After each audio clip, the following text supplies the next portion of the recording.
sumber daya sumber daya tepatnya sebetulnya sumber daya manusia, sekalipun di dalam proyek itu ada banyak sumber daya yang harus dikelola begitu. Kita lihat satu-satu ya. Nah, definisi dari Project Human Resource Management yang diberikan oleh PMBOK ya selalu, karena PMBOK ini merupakan standar yang digunakan ya hampir untuk semua project management bidang apapun juga. Kalau sudah berkaitan dengan project management dia pasti mengajunya ke PMBOK, dan ini PMBOK itu mengacu based on US. Kalau UK itu namanya PRINCE2 ya, agak berbeda, tapi item-itemnya cenderung hampir tipikal ya. Dan sebetulnya beberapa proyek yang mengakomodasi atau tenaga ahli yang diakomodasi di proyek ini memang ya lebih familiar PMBOK ini daripada yang di UK. Tapi apakah UK jelek? Enggak juga. UK pun juga sekarang sudah berkembang juga dengan sertifikasi yang namanya PRINCE2 ya. PRINCE2 itu ya tulisnya seperti apa, PRINCE2 tuh, itu namanya PRINCE2, dan lebih apa namanya ya, kalau masalah biaya sertifikat lebih murah begitu ya. Nah, kembali ke definisi ini, yang namanya pengolahan sumber daya manusia itu dikatakan include atau termasuk proses proses mengorganisir, mengelola, dan kemudian memimpin dari proyek tim. Nampak seperti apa realnya begitu ya.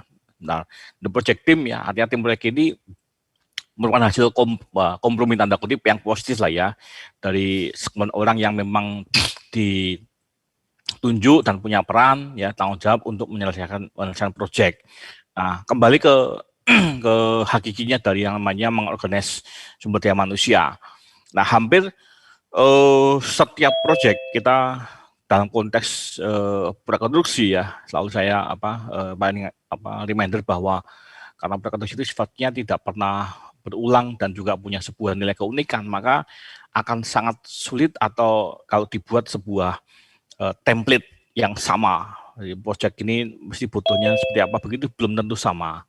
Nah, cara kadang-kala biaya praktisnya sebenarnya ambil contoh di pelaksana ya, karena mungkin dalam 10 tahun 10 tahun ini memang cenderung proyek itu punya tenaga inti yang memang tetap ya, tapi juga selebihnya itu tenaga by kontrak, artinya dilakukan by project.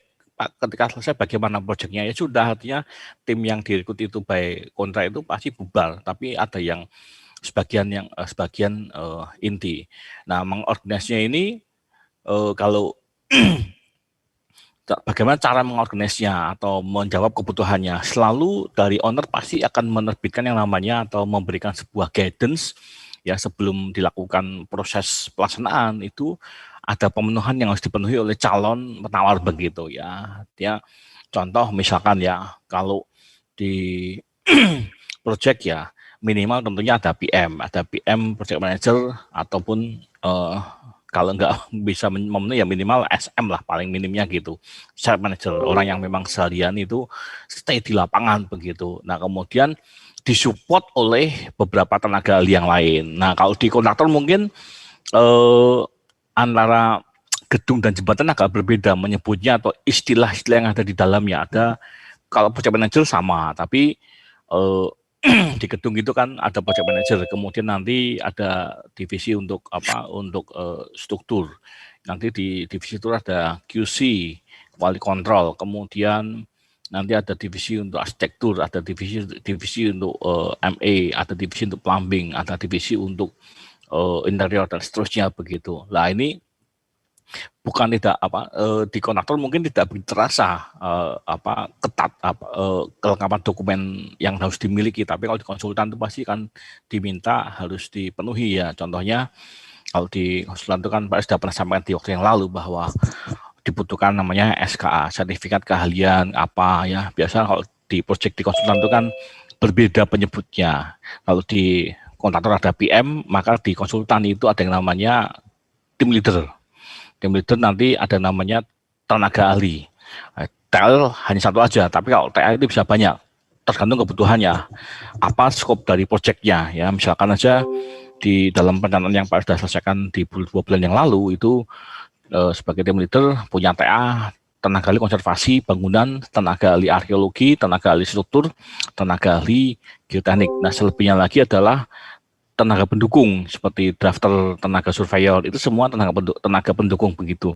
Nah, ini sebagai contoh real bagaimana mengorganize sebuah sumber daya manusia yang ada di proyek.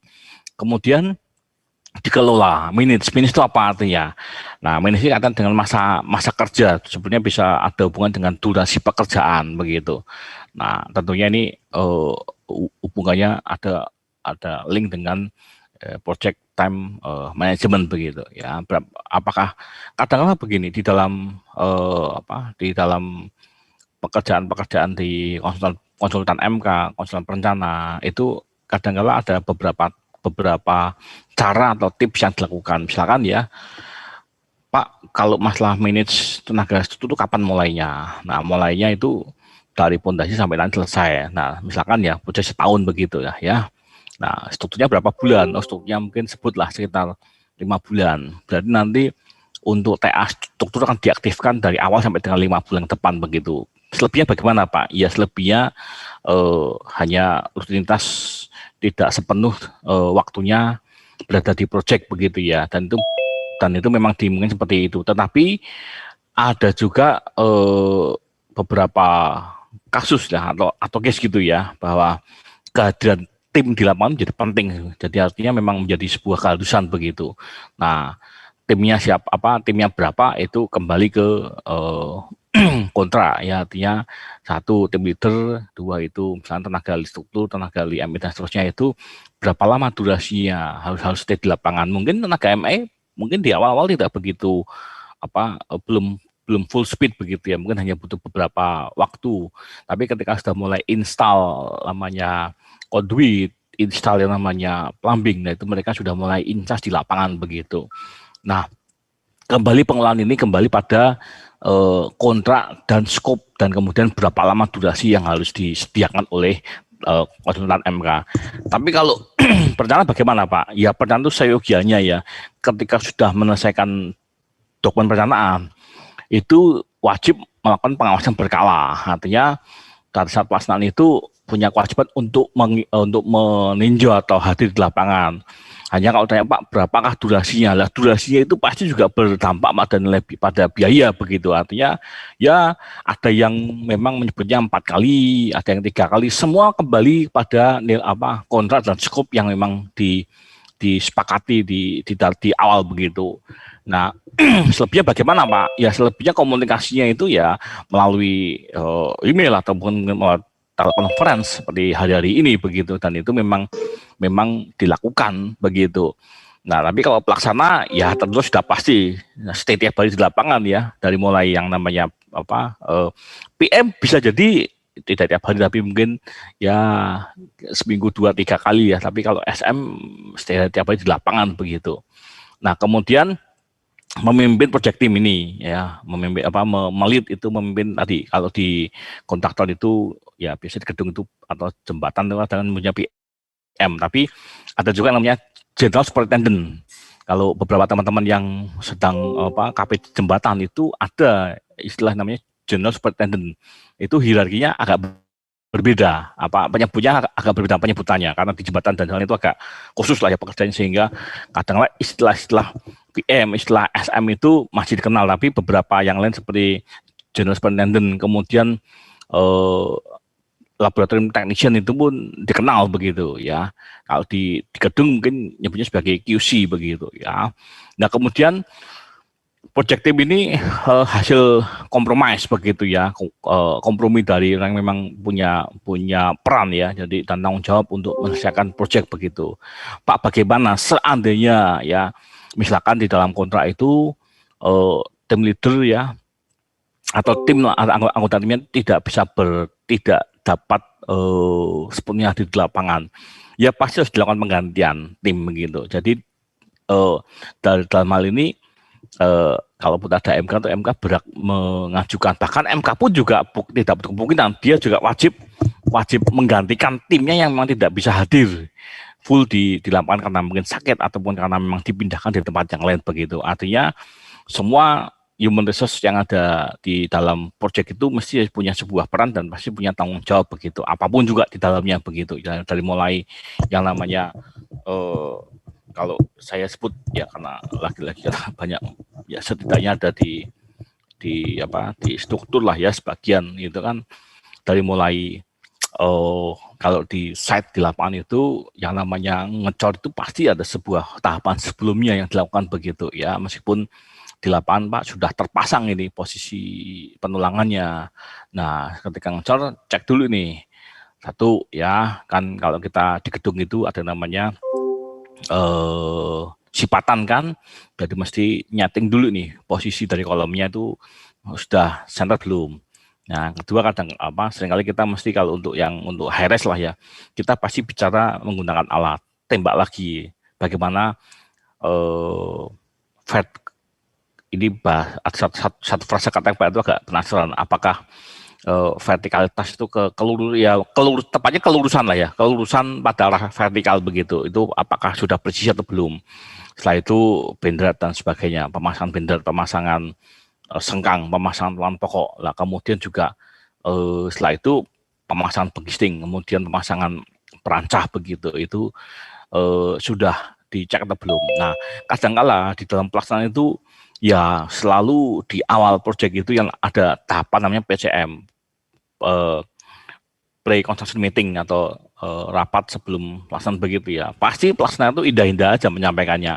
Nanti kami begini metode kerjanya, masang pekisting itu seperti ini, kemudian nanti dipasang waler setiap setengah meter, nanti ada pengujinya. Tapi ketika sampai di lapangan itu ya kadang-kala menjadi ironis begitu, janjinya sih baik-baik tapi ketika di lapangan itu prakteknya tidak seperti itu. Lah kalau sudah begitu bagaimana Pak? Lah ini bicara bagaimana cara mengelolanya. Ya minimal kalaupun ada CM ada itu memberikan sebuah catatan di dalam buku direksi begitu. Dan itu hal-hal yang sangat-sangat wajib dilakukan begitu. Ya seperti minggu kemarin lah ya, RZ visit ke proyek di Kanjengan itu juga sama juga, masang pekisting itu hanya masang pekisting tidak dengan perancang yang benar ya, Pak R memberikan sebuah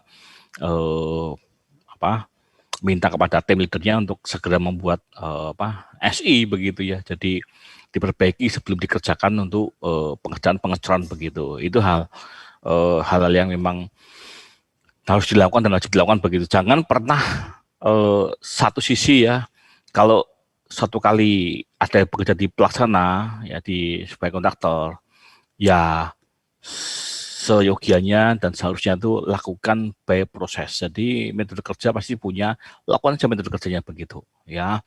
Sisi lain MK ataupun sisi lain dari pengawas kalau memang ada hal yang memang tidak seyogianya ya berikanlah teguran, tetapi tegurnya jangan tegur ke tukang begitu, tapi tegurlah kepada minimal pada SM pelaksana begitu.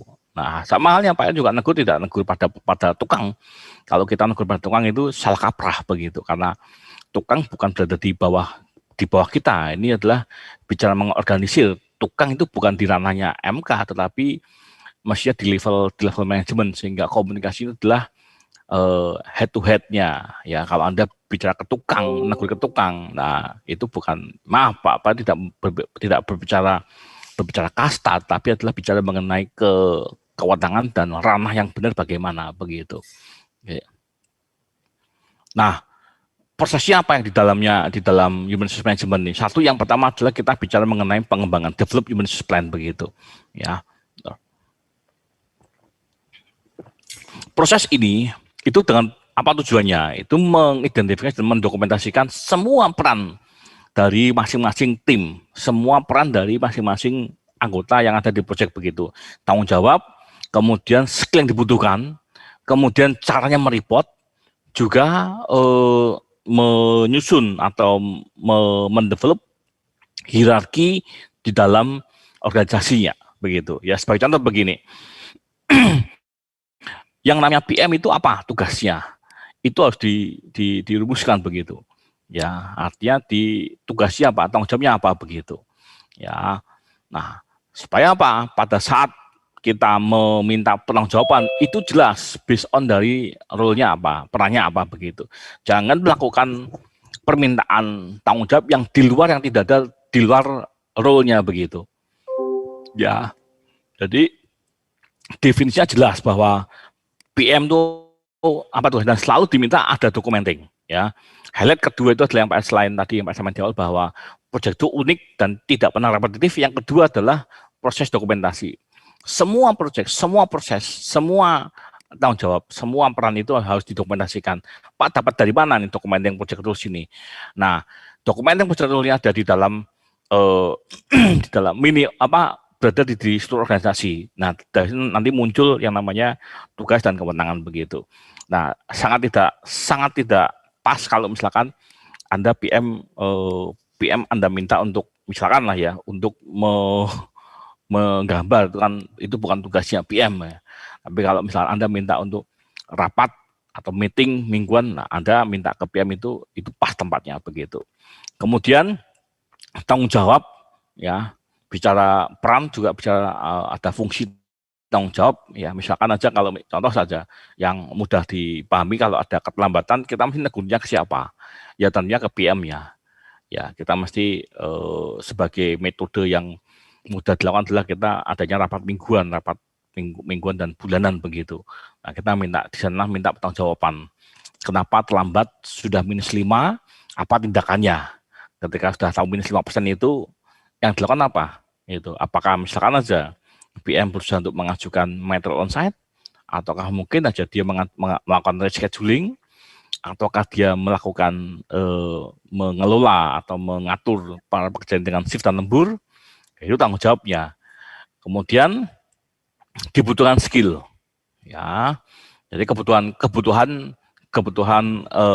kemampuan sebetulnya ya, kebutuhan kemampuan atau tepatnya itu butuh skill kapasitas ya. Kalau misalkan kamu bicara QC, kalau orang bicara mengenai diminta sebagai quality control di dalam pekerjaan pengecualian, ya dia mesti harus tahu juga dari awal membuat trial mix ya. Kalau diminta dengan komposisi atau dengan mutu beton sekian itu, bagaimana caranya mengendalikan mutu itu dari awal, artinya menyusun atau membuat trial mix di batching plan. Lalu apa saja yang harus diukur ya? Apakah cukup slam test? Tidak, tapi ternyata juga butuh suhu juga. Pakai apa ngukurnya suhu ya? Pakai misalkan termogan yang untuk material, bukan untuk manusia begitu kan. Nah, itu contoh skill. Kemudian pada saat di lapangan harus bagaimana cara menyerah terimakan ke proyek begitu ya. Minimal pasti ketika datang itu ya kita harus tahu, Pak, truk itu pasti punya namanya surat jalan. Apa isinya di sana? Bicara mengenai kibifikasi, bicara mengenai nomor truk, bicara mengenai jam berapa dia keluar, jam berapa dia sampai begitu lah, itu namanya skill. Lalu sampai di lapangan harus diapakan begitu ya. Nah, kemudian hubungannya dalam melapor bagaimana? Pelaporan begitu. Ya kalau misalkan QC ya tadi ya harus lapor ya, nggak harus langsung ke PM, tapi lapornya minimal ke SM dulu. Nah ya lapornya ke SM, kemudian nanti SM yang akan menyampaikan kepada PM begitu. Nah masalah reporting ini juga lagi-lagi ya beberapa case lah ya. Tergambar di dalam struktur organisasi begitu. Nah ini contoh case ya, contohnya ya yang Pak alami gitu di proyek itu, yang namanya vendor lift itu kan pada saat sudah dipilih sebagai pemenang itu ya mestinya pada saat dia mengajukan DP itu mestinya dia harus mengajukan dulu kontrak dulu. Nah ketika kontrak pun sudah di approve oleh owner, itu tidak serta-merta bisa meminta permohonan pembayaran DP begitu. Nah mestinya itu kan ada MK di sana, ada tim teknis begitulah, minimal itu ngajukan surat dulu bahwa kamu sebagai vendor lift itu kalau mau mengajukan pembayaran itu DP ya buatlah surat, nanti kan MK bisa menerbitkan yang namanya certificate of payment. Nah kemudian nanti tim teknis akan mengapprove. Nah, baru nanti itu dibawa oleh vendor untuk bisa diserahkan ke bagian keuangan. Itu contoh yang namanya reporting relationship. Jadi tidak bisa serta-merta itu kalau nagih langsung ke datang keuangan, ini progres saya, tidak bisa. Ya, Ya, nanti ini tahap yang minggu-minggu ini itu kan kami sudah menjadwalkan untuk melakukan adendum yang terakhir untuk pekerjaan struktur, arsitektur dan plumbing begitulah. Adendum itu kan karena adanya tambah kurang, maka harus ada pengecekan di lapangan, perubahan skopnya. Nah, itu dicek di lapangan bersama QS, MK, pelaksanaan dan tim teknis. Oke, kalau memang sudah sepakat, sudah sesuai dengan kondisi lapangan, dan apa yang ditambahkan dan kurang itu sudah sesuai, maka ya harus ditandatangani. Nah, baru setelah itu nanti pelaksana mengajukan permohonan pembayaran, dan nanti dari MK menerbitkan sertifikat of payment. Jadi tidak naturnya yang benar itu kalau di proyek itu kan menagih itu tidak seperti kamu membeli sebuah pulpen, kemudian kamu bayar ke kasir, lalu dapat pulpennya, tidaklah demikian. Tapi mestinya ada sebuah tahapan certificate of payment atau sertifikat pembayaran yang akan dipakai untuk yang akan dipakai atau diajukan ke bagian ke owner ya, di bagian keuangan untuk bisa dibayarkan begitu. Kemudian creating staffing management plan begitu. Ya, menyusun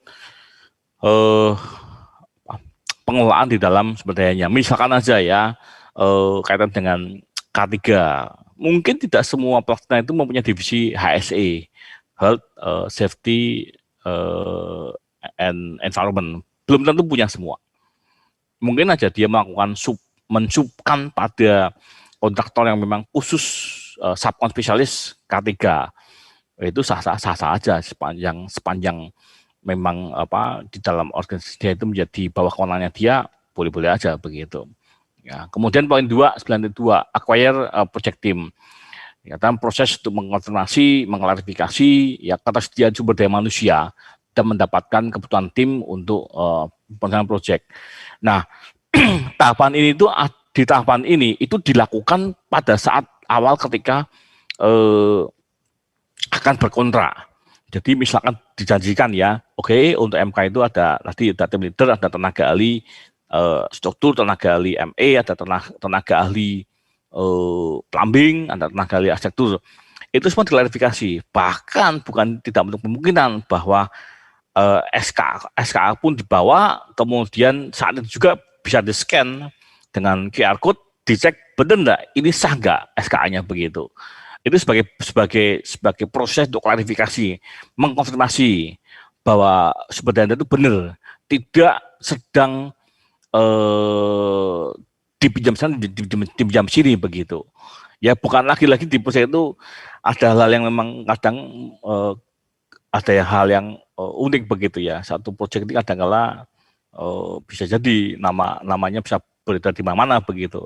Ya, pernah kejadian itu tiba-tiba nggak tahu namanya Pak itu dipakai SK-nya di Pulau Biak begitu, sementara Pak juga nggak pernah tahu siapa orangnya ini. Untungnya dari sesama ada teman yang juga ngecek begitu, klarifikasi, Pak ini kok namanya ada di sana begitu. Lah ini kalau namanya di sana saya juga nggak tahu apa pekerjaannya, kalau ada apa-apa kan harus tanggung jawab begitu kan.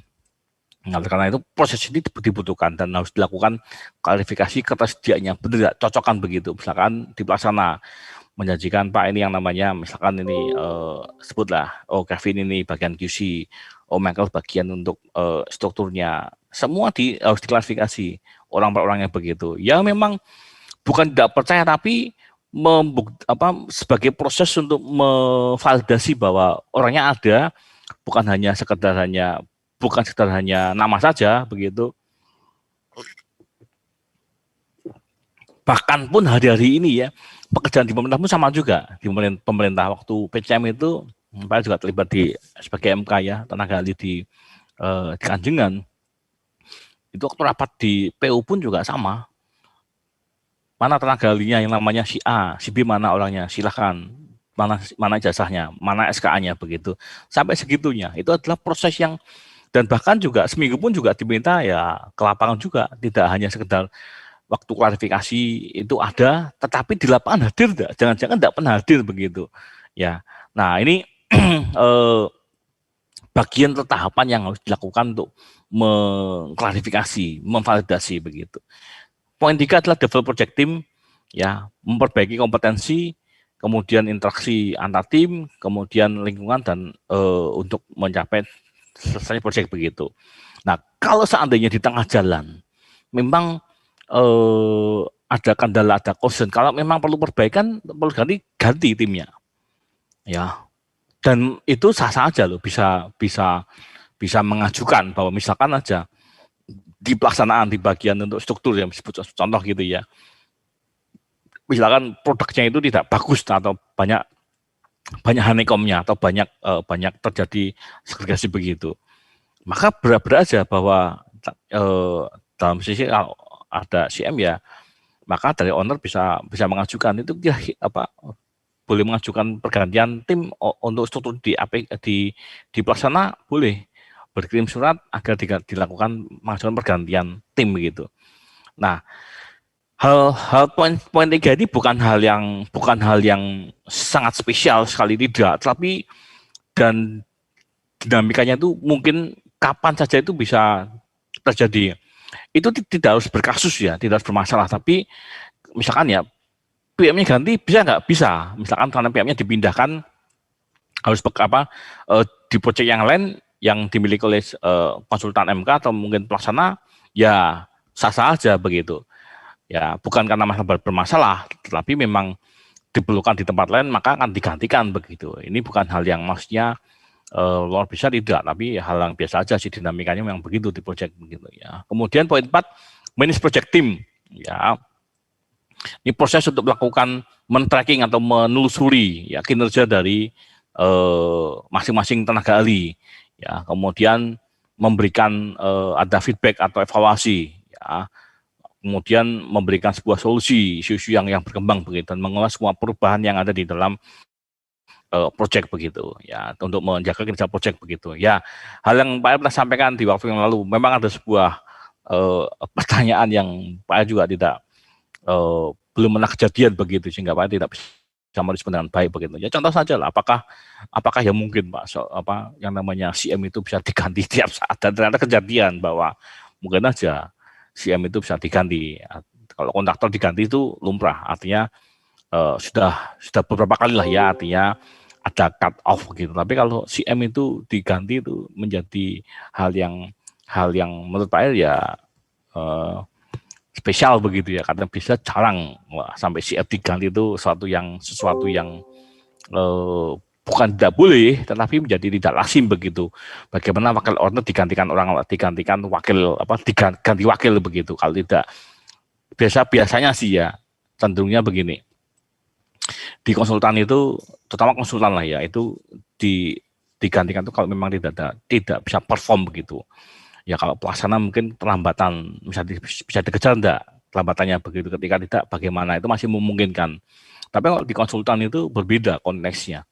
Biasanya nggak diganti itu biasanya karena nggak perform begitu ya. Misalkan ya yang pernah sampaikan, kontraknya CM atau MK tapi yang didapatkan rasa pengawas begitu, maka harus diambil tindakan ya, kalau memang perlu diganti begitu. Nah, tapi ketika diganti ini, yang poin yang kalimat terakhir ini, bagaimana memanage perubahan ini? Ya, ganti orang baru, ganti tim baru, lalu bisa tune in bisa tune in dalam waktu cepat begitu, sehingga kinerja proyek tidak banyak terganggu begitu. Ya, itu harapan seperti itu. Inilah proses yang ada di dalam pengelolaan sumber daya manusia di dalam proyek begitu. Saya katakan bahwa hampir semua ya proyek ya, apapun bentuknya begitu ya. Jangankan proyek konstruksi, kalaupun seperti yang lalu, kalau Pak diminta mengaudit pekerjaan di lapangan yang sudah pernah terlaksana, yang pernah bermasalah secara legal, ya Pak juga pasti juga pasti akan menyusun tim yang baru lagi begitu ya. Oke. Nah, kemudian ini proses pengembangan tadi Pak sudah sampaikan di bagian develop ini ya. Kita kan coba lihat satu-satu begitu ya. Setidaknya tadi sudah Pak sampaikan perihal sedikit konteksnya ya, dari yang namanya pengembangan sumber daya manusia itu proses mengidentifikasi dan mendokumentasikan ya peran, tanggung jawab, ya skill yang dibutuhkan, kemudian caranya melaporkan ya, dan kemudian menyusun atau sebuah perencanaan di dalam organisasi proyek begitu. Nah, selalu di dalam PMBOK itu hampir semuanya ya, di setiap item itu pasti punya karakteristik, punya tahapan input, kemudian alatnya apa, mengukur, kemudian apa produknya begitu. Ya, selalu seperti ini. Hampir semuanya pasti akan bermuara pada tiga tahapan ini. Yang input pertama, kita mau lihat dulu ya kebutuhan sumber daya aktivitasnya begitu. Ya, kita mau lihat. Ya. Nah, pada kebutuhan sumber daya kebutuhan sumber daya pada masing-masing aktivitas begitu. Ya, nah di dalam istilah project itu ada project, ada task force, ada aktivitas. Aktivitas itu adalah level yang paling bawah yang memang membutuhkan sumber daya. Nah, hierarkinya ini di bagian yang bawah. Jadi kalau memang di dalam konteks kita tidak dikenal ya, kita kan mengatakan pekerjaan, tapi sebetulnya itu kalau di dalam prinsip atau konsep utamanya atau filosofinya proyek itu, aktivitas itu ada yang di level paling bawah karena dia membutuhkan sumber daya yang luar biasa begitu. Nah, apa kebutuhannya ya, dikatakan bahwa perencanaan sumber daya manusia itu menggunakan sejumlah sumber daya yang akan digunakan untuk menentukan berapa sih jumlahnya, terus seperti apa sih yang dibutuhkan skillnya untuk tiap-tiap project begitu. Jadi misalkan kalau kita bicara mengenai salah satu item pekerjaan ya, misalkan saja pada pekerjaan sebut pada fasad lah ya, contoh saja fasad begitu ya. Nah, fasad itu adalah tampak depan atau finishing bagian depan begitu kan. Nah, seperti ini hari itu kan misalkan saja contohnya kami di lapangan menggunakan precast begitu kan, beton pracetak, karena kan awalnya menggunakan material terakota yang sangat mahal begitu kan, tapi kami mengusulkan diganti dengan precast dan memang secara biaya lebih murah. Nah, pertanyaannya, kalau precast ini kan sudah pasti artinya tidak memungkinkan dibuat di site begitu kan. Ya, mengapa tidak mungkin dibuat di site? Ya, karena satu, lahannya juga terbatas begitu, kemudian juga alatnya juga lebih kompleks ya, complicated alatnya gitu kan. Kemudian yang ketiga volumenya. Ya, kalau volumenya nggak terlalu besar pasti akan sangat sulit untuk pasang di site begitu kan. Nah, lalu kalau demikian Pak, berarti kalau tidak bisa dibuat di site, berarti kan human resource-nya semua akan berada di offsite atau di luar lapangan begitu kan. Nah, kemudian apa kebutuhannya? Satu, mesti membuat modulnya dulu, modul untuk precast-nya dulu ya, fasadnya, atau bentuknya sebenarnya seperti dinding aja lah. Dinding ya, gambarnya itu seperti dinding wire mesh yang diisi dengan styrofoam kemudian diisi beton. Itu aja sih pekerjaannya untuk membuat precast fasadnya begitu kan. Nah, artinya pada saat produksi itu kan dibutuhkan itu tenaga sejumlah pekerja. Yang kedua berarti Pak, tidak cukup hanya yang membuat saja, tapi juga diperlukan nanti bagaimana saat erection begitu. Erection ini kan memasang begitu kan, memasang panel ini ke dalam ke struktur utamanya, ke kolom dan balok pemasangannya. Berarti ada dua bagian besar. Satu produksi, yang kedua adalah harus menyediakan untuk tenaga stressingnya, erectionnya. Stressing tidak ada karena ini hanya sebuah dinding panel saja yang tidak perlu harus menggunakan wire strand, hanya wire mesh, kemudian diisi dengan styrofoam, kemudian dicor aja begitu, kemudian diketarkan dengan meja penggetar begitu ya. Dua pekan lalu main visiting ke pabrik ya di Dusaspun begitu. Nah, lalu setelah itu cukup itu tidak, tapi delivery karena dia butuh Indonesia untuk pengiriman begitu. Nah, ini artinya semakin detail aktivitasnya itu sebenarnya memberikan sebuah gambaran, memberikan data pada kita seberapa banyak sumber daya manusia yang diperlukan untuk melakukan sebuah aktivitas di project begitu ya. Itu baru satu ada pekerjaan begitu ya, yang memang disubkan pada subkon spesialis begitu ya. Nah, masih contoh yang lain seperti aktivitas pekerjaan finishing ya, tentunya kita butuh namanya supplier untuk cat. Tapi apakah Pak kalau demikian cat itu apakah harus berbeda aplikatornya? Nah, biasanya untuk pekerjaan waterproofing agak berbeda. Ada yang memang embedded, artinya itu satu paket pemasangan waterproofing dengan aplikatornya, ataukah terpisah. Beli material sendiri, kemudian berbeda juga aplikatornya. Ini hal yang berbeda. Pekerjaan-pekerjaan yang khusus ini kadang punya paket sendiri begitu, material dan aplikatornya begitu. Ya, kemudian pekerjaan yang lain itu kalau seperti kalau untuk pondasi sama lah ya, pondasi kalau untuk precast sampai tipikal lah ya, mesti ada pabrik ada produksi, ada proses dari delivery, ada proses untuk install di lapangan begitu. Itu adalah di bagian masukan atau input di dalam mengembangkan sumber daya manusia pada proyek begitu. Kemudian enterprise environmental factor ya, faktor atau faktor lingkungan ya. Nah, di bagian ini, di bagian atau inputan ini memang tidak bisa lepas dari namanya itu struktur kultur dan struktur organisasi begitu. Oke. Nah, ini kaitan dengan organisasi ini pasti mereka punya sebuah standar atau prosedur ya yang beda-beda di setiap organisasinya begitu. Kita mau bicara dari sisi konsen MK-nya, atau kita mau dari sisi pelaksanaannya, ataukah dari sisi perencanaannya begitu. Ya, jadi kultur itu membentuk performa dari tiap-tiap dari masing-masing bagian ini atau bagian pengelola proyek ini.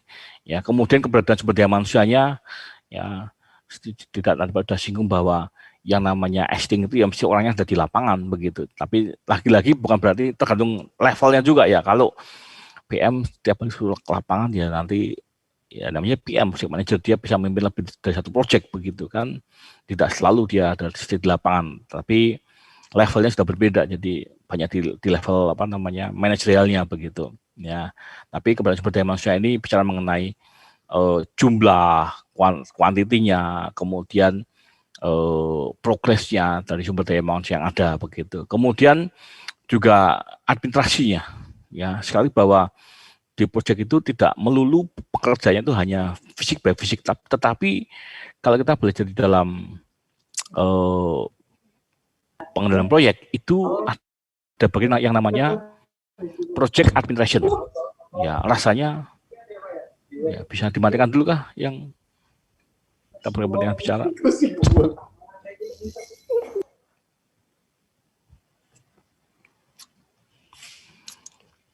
Sudah? Oke. Nah, kebijakan dari administrasi project ya, atau project administration itu ya jangan dikira bahwa admin project itu sama dengan TU, tidaklah demikian begitu. Ya, di sini bicara mengenai bagaimana nih prosesnya, misalnya aja nih, prosesnya mengajukan pekerjaan nambah. Itu kan sebuah administrasi, menyusun sebuah prosedur. Kemudian bagaimana kalau misalkan lembur, apakah saya mengajukan dulu ya. Kemudian kalau misalkan ada proses pengiriman material, bagaimana handlingnya, canangannya, itu sebagai sebuah administrasi project yang ada di lapangan begitu.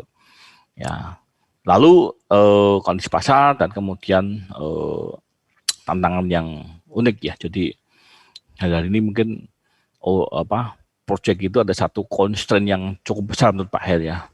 Satu itu bicara mengenai update teknologi ya, yang kita kenal dengan BIM. Yang kedua adalah bagaimana mendelivery produk yang hijau, tanda kutip hijau itu bukan masalah warna hijau, tapi yang green building begitu ya. Yang ketiga adalah tadi teknologi bukan hanya masalah software, tapi juga masalah bagaimana kalau dengan robotik, itu sebuah tantangan, sebuah market, kondisi pasar yang suatu kali waktu itu pasti akan bisa bukan tidak mungkin tidak terjadi, tapi ini hari pun juga sudah dilakukan begitu kan. Itu sebuah kondisi pasar dan mungkin saja SDM itu juga sudah mulai berkurang begitu ya, dikurangi dengan adanya software atau adanya robotik itu bukan tidak mungkin satu kali mungkin pekerja itu hanya sedikit jumlahnya ya. Contoh saja ya di luar konstruksi ya. Bank itu sekarang sudah mulai ancang-ancang ya, sudah mulai ancang-ancang karena kondisi seperti ini tuh semua pasti ada dampak positifnya begitu ya. Bank ini sedang salah satu bank yang saya tahu karena sedang menangani proyeknya juga beliau begitu ya. Mereka sedang membuat sebuah sistem baru. Ya. Kalau kita ke bank kantor cabang itu biasanya kan pasti ada teller 2 atau 3 orang. Satu ke kacapnya, ke cabangnya. Lalu ada security, ada CS, minimal 5-6 orang. Lalu ketika kita datang itu kan ambil nomor, kemudian kita antri, kemudian kita mau ke CS atau ke teller begitu kan. Lalu ke CS ya misalnya mau buka buku tabungan atau mau ke teller ambil uang begitu. Nah, tetapi hari-hari ini mereka sedang memikirkan satu kali kata cabang itu hanya 2 orang saja ya. Artinya di tenaga apa namanya satpam pasti ada ya, CS ada, tapi bagian yang berhubungan dengan nasabah mungkin hanya 1 atau 2 orang begitu. Ya, artinya semua proses itu akan dihadapi dengan mesin, dengan sebuah unit mesin begitu. Anda mau buka buku tabungan, silakan berhadapan dengan dengan 1 orang begitu ya. Oke, semuanya akan diproses dengan menggunakan mesin begitu. Bahkan juga pun ngambil uang pun juga tidak seperti ini hari begitu. Anda ngisi kemudian diserahkan, tapi semua bayar mesin begitu, sehingga akan ada banyak perampingan dan menurut diskusi itu ya cukup signifikan sekali dengan seperti ini dan sudah mulai mengarah ke sana begitu. Artinya ini sebuah kondisi pasar yang punya sebuah tantangan yang unik begitu di dalam konteks perbankan begitu. Konstruksi itu pun juga demikian juga. Berikutnya lagi selain tadi ya BIM, teknologi robotik, kemudian juga itu mengenai satu lagi itu big data. Ya itu atau kalau Pak mengatakan mendapat istilah baru ya mahadata begitu. Itu sebuah tantangan juga ya, bagaimana caranya caranya menyimpan dan mengelola data yang ada begitu. Ya. Kemudian proses keberterimaan ya, bagaimana caranya keberterimaan proses dari organisasi ini gitu ya. Nah ini ada poin 1 itu SOP-nya, kemudian juga standardized ya, artinya peran atau divisi yang sudah distandarkan. Biasanya sih ya kalau bicara mengenai ini salah satu yang bisa kita pakai itu adalah standarnya kita menggunakan ya ISO ya, International Standard for Organization begitu kan, itu adalah sebuah standar proses yang memang berlaku dimanapun juga. Nah ISO ini bisa berlaku di semua bagian ya, mulai konsultan, kontraktor, itu semua bisa dibuat dalam sebuah standar begitu ya, dengan tujuan sebetulnya improve, perbaikan yang berkelanjutan begitu. Kemudian template ya, template minimal atau framework utamanya atau kerangka cara bekerjanya di setiap posisi yang digambar dalam sebuah organisasi ya. Kemudian karena ini ada bicara mengenai proses organisasi, kalau sudah bicara standar pasti diharapkan itu ada sebuah proses yang berlanjutan. Dikatakan bahwa historical information that has worked in previous project, data history ya, artinya di mana saja pernah bekerja ya, atau dia punya pengalaman apa saja yang pernah dikerjakan, tipe proyeknya apa, berapa nilainya, dan ini menjadi penting di dalam menentukan ya dia pada ranah keputusan di bagian kontrak, karena di dalam PMBOK ini nggak ada kontrak ya, tapi adalah bicara mengenai kualitinya yang mungkin bisa menjadi bagian dari merekod atau melakukan trace ulang, melacak dari beberapa pekerjaan yang memang sudah pernah dikerjakan sebelumnya begitu. Oke, sampai sini Pak R buka diskusi dulu. Ini sudah hampir 1 jam Pak R bicara. Ada ya kah yang mau bertanya? Ada yang mau didiskusikan dulu? Silakan. Silakan Pak, kesempatan untuk bertanya dulu. Pak Ayer Michael mau bertanya Pak. Ya, oke Mike. Tadi mengenai SKA Pak. Berarti SKA kalau tidak salah berarti itu bagi seperti PM maupun SM gitu ya Pak? Itu keahlian sih. Kalau PMS itu kan jabatan. Itu kan jabatan. Oh, ya. Berarti jabatan-jabatan seperti PM, SM itu biasanya akan mengambil SKA gitu ya Pak untuk surat keterangan keahliannya gitu ya Pak. Ya, surat keahlian apa? Sertifikat keahlian, bukan surat ya. Sertifikat keahlian, ya Pak, Ya, sertifikat nah keahlian. biasa itu kan Di mana? ya. Ya Pak. Terus gimana? Silakan. Oh ya Pak. Di mana Silakan, Mike. yang saya waktu itu pernah ikuti salah satu webinar disampaikan kalau ada SKA abal-abal Pak kalau pembicara menyampaikan Pak. Nah, itu berarti kan cukup mempengaruhi ada inkompetensi dari PM maupun SM, di mana itu kan akan berpengaruh pada proyek Pak. Itu apakah bisa diidentifikasi terlebih dari awal Pak, waktu kita sedang dalam tahap tender begitu Pak, supaya kan apakah memang harus dari bekerja dulu baru kita bisa mendapati oh ternyata SM maupun PM ini inkompeten, termasuk dari pelaksananya begitu Pak. Ya. Untuk bisa mengetahui inkompetensi dari sejak awal tender Pak, gitu Pak. Terima kasih Pak. Nah, biasa itu kan begini, SKA itu kan ada levelnya ya, ada jenjangnya. Yang namanya muda, madya, dan utama, begitu kan. Nah, muda dan madya bedanya apa Pak? Ya, pengalaman, artinya record jam kerja dia, begitu. Artinya jam terbang lah ya. Nah, kalau baru 2 tahun kamu lulus kerja itu ya mungkin belum bisa. Kalau madya, pasti madya itu kalau nggak salah, madya itu nuntutnya itu sekitar harus punya pengalaman 10 tahun begitu. Itu baru bisa ke madya. Madya ke utama pun juga diminta juga. Pernah mengerjakan proyek senilai apa, kemudian complicated-nya. Nah, itu jadi pertama itu jenjangnya.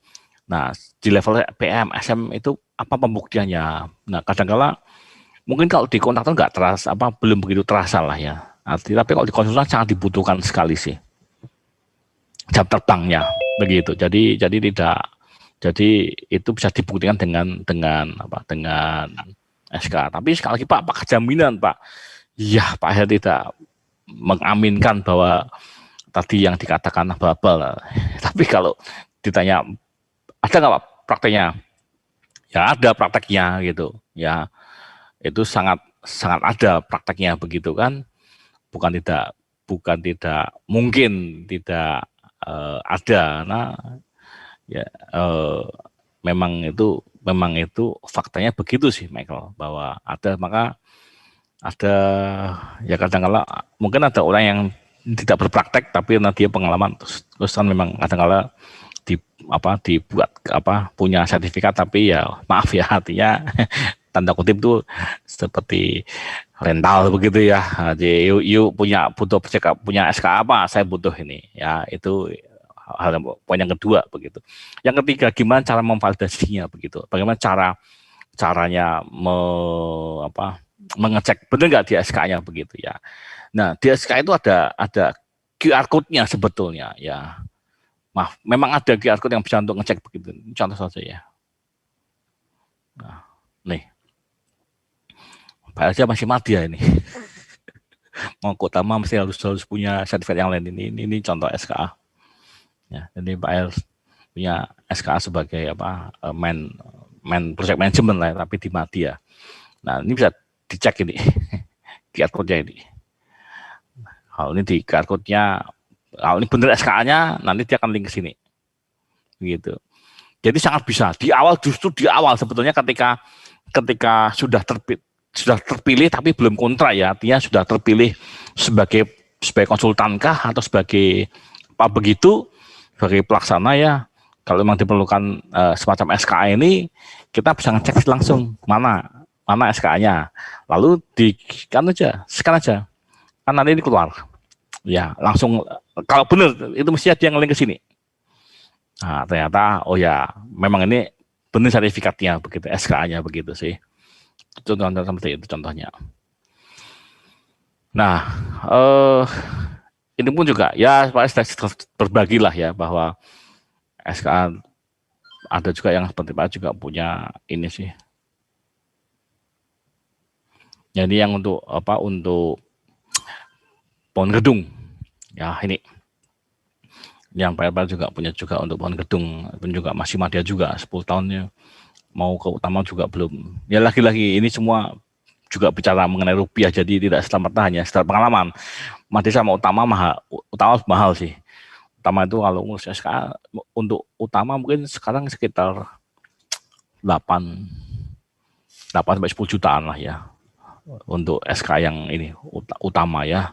Kalau Madya masih ya sekitar 4 sampai 5 juta lah ya. Begitu. Gitu Michael yang Pak R bisa respon dari apa yang kamu tanyakan begitu. Bisa dipahami, Mac? Ya Pak, baik Pak. Untuk masalah inkompetensi dari kontraktor maupun konsultan saat tahap tender Pak, itu kita bisa tahu dari mana ya Pak? Apakah memang harus dari berjalannya proyek dulu baru kita bisa ngerti oh ternyata inkompeten jadi perlu diganti. Tapi kalau semisal perlu penggantian seperti itu kan berarti ada buang waktu dan buang biaya ya Pak. Itu bagaimana ya Pak? Nah, secara kalau kompeten atau inkompetensinya seorang di dalam proyek itu memang saat proyek berjalan ya. Jadi kita memang tidak, kalau bicara mengenai kompetensi kita tidak bisa bicara di awal, tapi di awal kita hanya bisa bicara mengenai kompetensinya corporate ya. Sampai sejauh mana pengalaman dia miliki untuk mengerjakan proyek tertentu begitu. Tapi kalau kompetensi seorang itu ketika sudah berjalan Mac ya, baru kita bisa tahu begitu. Jadi kalau belum kejadian kita tidak punya dasar atau tidak punya sebuah argumentasi yang cukup kuat untuk mengganti atau tidak mengganti begitu Michael. Itu. Baik Pak, terima kasih Pak. Terima kasih Mac. Ini ada Kevin Kristiadi ya. SKA berlaku berapa tahun? 3 tahun. Tadi Pak sudah tunjukkan kan? Tadi Pak sudah sempat share kan ya. Ini kan diterbitkan berapa nih? Tahun 2020 gitu kan. Nah nanti kapan berakhirnya? 2023. Nih 3 tahun berlakunya ya. Oke, terus yang berikutnya adalah apa nanti ini? Apakah SKA dibagi menjadi beberapa SKA selain bidang dan apakah kontraktor juga memiliki SKA? Ya, kalau SKA memang dibagi ke beberapa bidang, mesti kita milih. You mau ngeklaim diri Anda sebagai ahli apa? Itu dulu, itu harus dipahami, itu harus di apa namanya? Anda milih ahli proyek manajemen, bangunan atau jalan. Itu banyak sekali. Ya, bahkan juga sekarang itu dulu kalau geodesi itu kan dari sipil, tapi sekarang enggak. Sekarang S1-nya harus dari sipil ya. Dari geodesi. Tidak dari sipil. Pak, bagaimana kalau misalkan sipil dia mau geodesi? Ya enggak bisa. Sekarang juga lebih tertib ya. Artinya geodesi dulu bergabung dengan sipil, tapi perkembangannya ini dia punya ilmu sendirian, S1 sendiri. Ya. Kemudian kontraktor punya SKA. Sejauh ini sebetulnya kalau ternyata bisa atau nggak bisa, ya bisa-bisa aja sih. Toh juga berhak mengajukan kok. Artinya berhak mengajukan dan seringkali juga kami kalau di swasta juga kami klarifikasi, artinya kalau ditunjuk PM itu apa dasar legalnya gitu kan. Nah ini buktinya. Lagi legalitas itu bicara mengenai tadi SKA itu jam terbang kalau misalkan 10 tahun ya masih hanya di Madya saja begitu kan. Nah tapi berbeda, biasanya si SKA itu banyak kan di konsultan, bukan di kontraktor, tapi dibutuhkan nggak? Dibutuhkan. Ya, sangat dibutuhkan ya. Karena biasanya kan kalau sudah tender gitu, ditanya, kamu punya nggak? Kamu menyusun tim ahli ini, tim ahli ke gedung gitu ya. Ada nggak dasarnya? Mana begitu SKA-nya? Dan saya kira menurut Pak Hesi ini menjadi sebuah bukti bahwa kita itu berkompeten atau nggak berkompetensi. Meskipun ya, tadi dikata Michael, memang ada yang abal-abal ada sih. Ya. Nah, tapi ya kembali lagi bahwa ketika kita mendapatkan yang abal-abal juga beresikonya pada proyek ya. Maka jangan heran kalau dampaknya apa ketika kita mendapatkan yang tidak semestinya begitu ya. Ya, kamu bisa lihatlah proyek belum selesai, sudah bisa fail gitu kan. Belum usianya bangunan selesai juga bisa sudah rusak dan sebagainya. Karena memang semua kembali bahwa cara prosesnya itu kan tidak benar. Ya, artinya akhirnya ya tadi itu dampaknya pada proyek sih gagal dan seterusnya begitu ya. Nah pada jawab dari yang Kevin Kristiani bisa memahami apa yang Pak sampaikan, yang bisa Pak jawab bisa diterimkah? gitu. Ya konsisten itu kan pada konsisten itu memang kadang-kala juga Pak juga diminta juga ya. Pak sih bukan ahli jalan gitu, tapi kadang-kala ya maaf artinya hubungan baik teman begitu ya dibutuhkan tenaga ahli, tapi ya konteksnya begitu. Kalau hanya membuat kajian aja masih paham lah ya, tapi kalau harus di lapangan yang gelar dan sebagainya ya sudah maaf kata mending enggak saya begitu sih. Kalau seputar dengan hubungan dengan CM dan sebagainya masih oke aja lah. Ya setidaknya kalau SK ini mungkin beberapa apa kita share aja tadi. Project management punya, untuk gedung saya punya, sebagai sebagai tenaga ahli untuk pengadaan PR punya juga begitu. Ya tapi memang ya tidak bisa semua diraih lah, tapi mesti kita pilih-pilih mana yang kita memang concern dan kita memang suka begitu ya. Jadi jangan sampai Anda berjualan sertifikat SK begitu ya. Pak juga nggak semuanya yang memang nggak jauh-jauh dari ranahnya CM begitu. Terima kasih Kevin dan Kevin tadi untuk pertanyaannya begitu. Ada lagi yang mau tanyakan?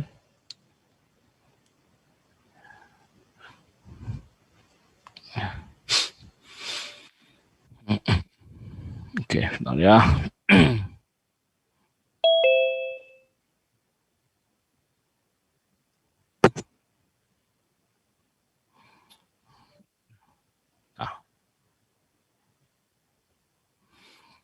Nah, toolsnya apa sekarang? Kalau kita sudah tahu inputnya apa, lalu toolsnya apa untuk mengembangkan sumber daya manusia ini ya.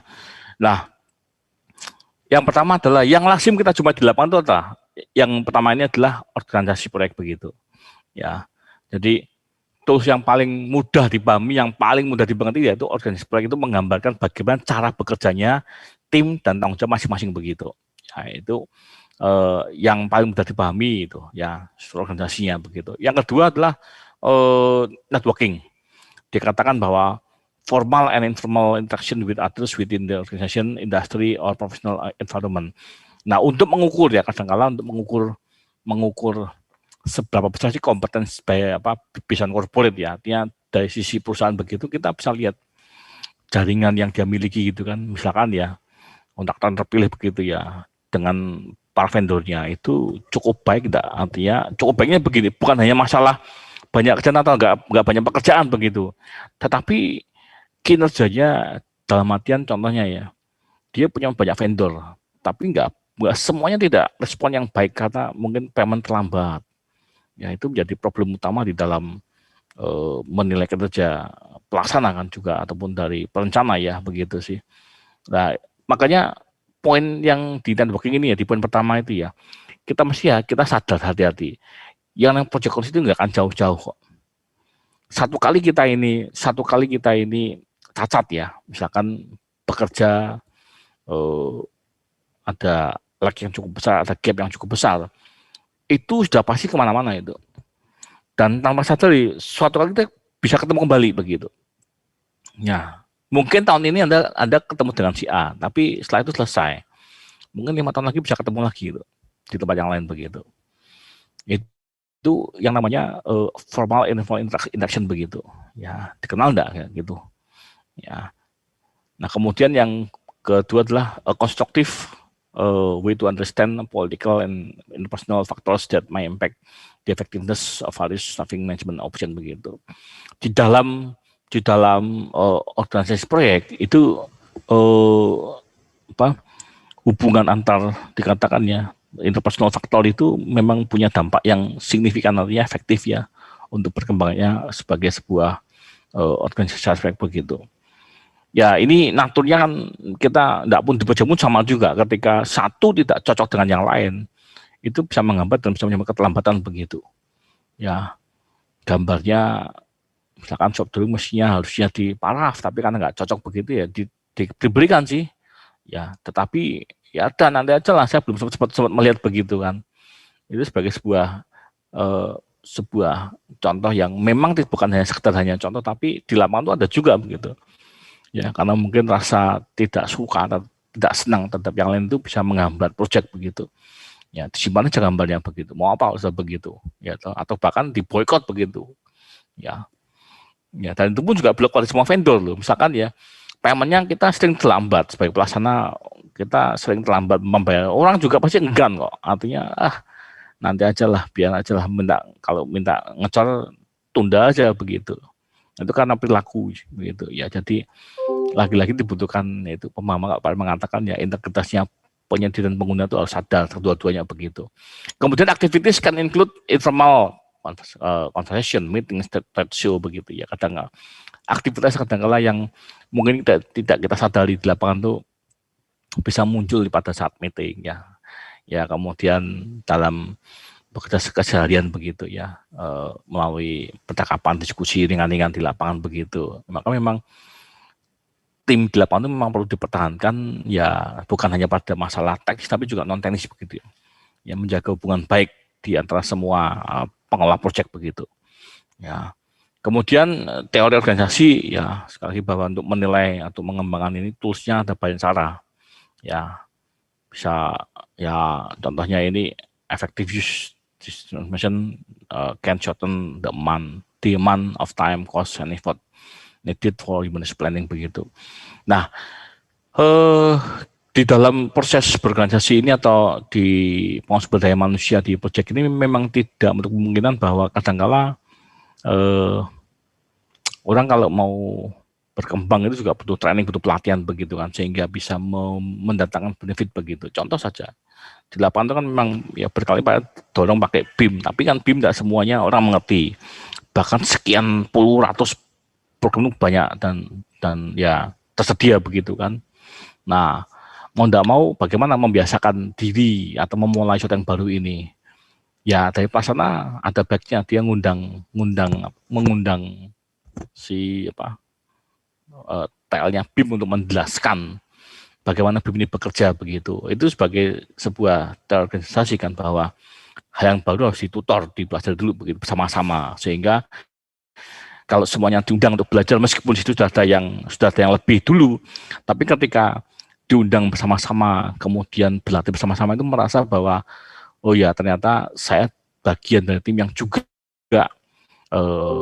diikutkan, kemudian juga belajar, semua merasa bahwa kita mesti belajar hal yang baru lagi begitu, sehingga tidak ada yang merasa hebat ya. Di proyek itu kan tidak ada Superman, yang ada super tim begitu. Jadi keberlangsungan atau keberhasilan proyek itu bukan satu dua orang, atau hebatnya pelaksana bukan, atau hebatnya perencana juga bukan, atau hebatnya MK juga bukan, tapi semua itu sebagai super tim. Maka gagal atau proyek itu bukan di tangan pelaksana, tapi juga semua punya kontribusi dan harus didistribusikan kepada semua pihak begitu ya. Ini contoh saja beberapa ini organisasi yang memang kita bisa dapatkan ya sehari-hari lah ya. Jadi Anda ke lapangan itu dimana pasti ya minimal ada organisasi begitu ya, ada PM membawa apa dan seperti itu ya. Ini yang mesti kita jumpai pertama kali ya di proyek begitu ya. Lalu yang berikutnya lagi istilah RACI ini pun juga hal yang memang umum, bahkan juga di beberapa pelaksana ya, mereka juga menjalankan dengan membuat seperti ini, RACI, responsible, accountable, consult and inform ya. Jadi ini RACI contoh saja ya, aktivitasnya masih didefinisikan begitu ya. Ini adalah orangnya. Misalkan ya, contoh aja, misalkan Michael ya, pekerjaan untuk cutting gitu ya, atau pembersihan begitu ya. Nah, misalkan cutting ya. Lalu sini adalah orangnya ya. Misal Michael begitu. Oh, Michael itu tugasnya untuk cutting hanya akuntabel. Ya, karena bicara mengenai di sini juga bicara mengenai harus melaporkan seberapa validkah yang namanya volume dan nilai rupiahnya begitu. Tapi dengan band beda ya, band itu dia harus tanggung jawab ini metode kerja, kemudian juga ketepatan waktu. Tapi beda dengan di pekerjaan yang lain, mungkin aja misalkan Carlos harus C, dia tugasnya pada pekerjaan hanya dia konsultasi aja, dia yang memastikan bahwa gambar benar dan kemudian komunikasinya sudah divalidasi, ya sudah sifatnya ya konsultasi aja begitu. Ataukah si ED gitu ya, dia hanya memberikan informasi ke lapangan ke Ben bahwa Ben ini sebuah gambar sudah diurus oleh Carlos, sudah dikonsultasikan, sudah benar, maka Anda boleh jalan begitu. Tugasnya hanya itu aja, ya informasi aja begitu. Jadi metode seperti ini, RACI ini memang lazim digunakan. Maka pada saat menyusun BIM ya, karena di lapangan menggunakan BIM 360, BIM 3 menggunakan BIM 360. Di situ pun juga muncul ada sebuah pola pertanyaan, ya mereka menggunakan RACI begitu ya, responsible, akuntabel, konsul, dan inform. Siapa, tanggung jawab siapa, tugasnya apa, kemudian apa yang harus dikerjakan, bagaimana cara melaporkannya begitu. Ini contoh dari yang namanya tools atau instrumen untuk mengelola di dalam pengelolaan sumber daya manusia di project begitu ya.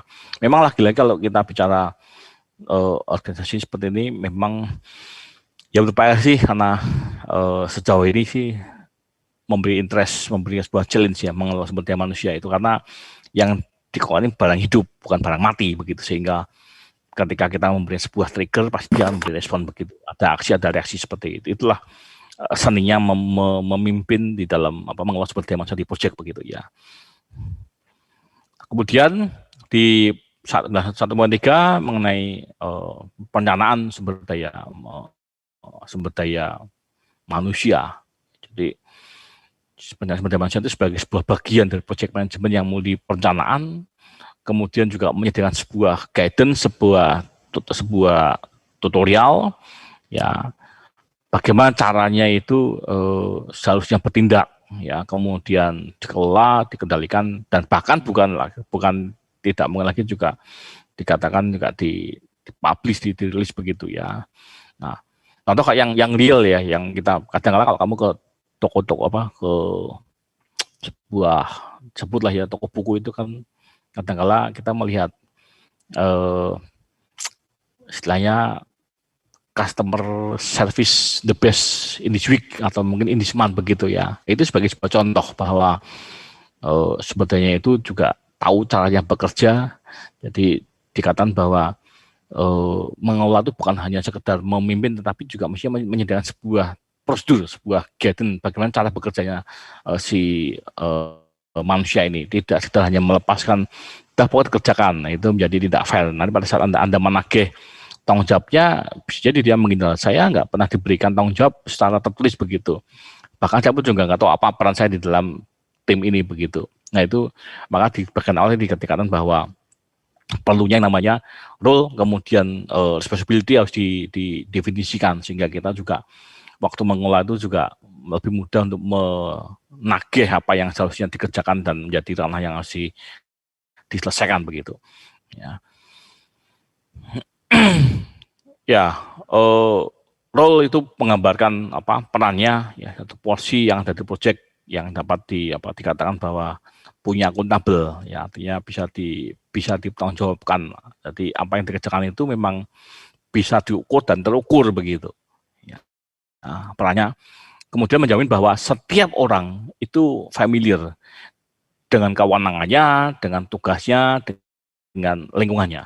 Ya, jadi kalau kita perhatikan budget cukup banyak orangnya kan, budget cukup besar itu kan tentunya banyak manusianya begitu kan. Tapi apa dan apa yang dikerjakan, bagaimana melaporkan itu memang harus lagi-lagi memang harus di delivery begitu ya. Tahu warna sampai sejauh mana. Jangan sampai yang bukan, artinya misalkan aja ya, contohnya bagian QC, Pak, seandainya misalkan aja ini kondisinya beton terkirim itu di lapangan selamtasnya tidak memenuhi begitu ya, harusnya itu 10 plus 2, tapi ternyata 10 plus minus 4, bagaimana gitu ya, apakah QC berhak katakan ditolak, kembalikan ke batching plan begitu ya, apakah dia punya kewenangan seperti itu, ataukah sekedar hanya dia itu tugasnya mengecek saja, tapi kalau masalah mengembalikan itu tugasnya PM. Nah itu tahu batasan, tahu bandernya ya, sampai zaman dia berhak untuk memutuskan begitu ya.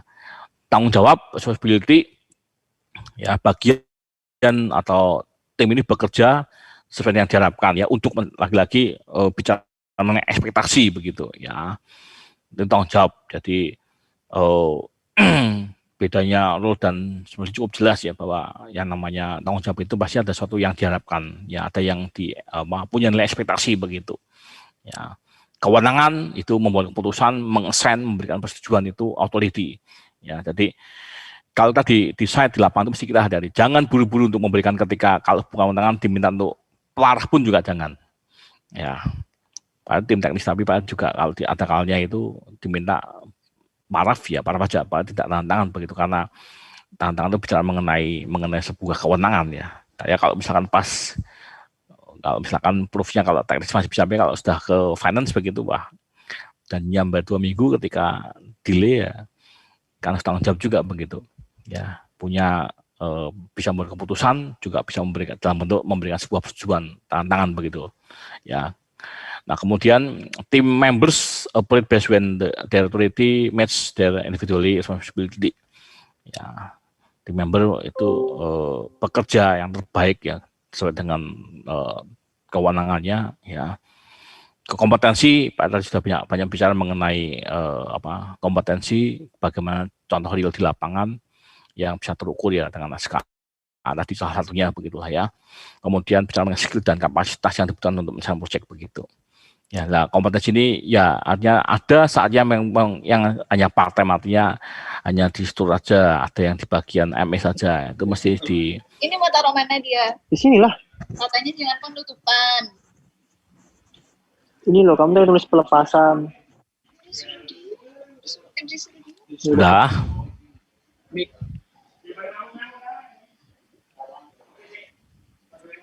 Ya, dimatikan dulu mic-nya ya, ada yang soal di belakangnya gitu ya.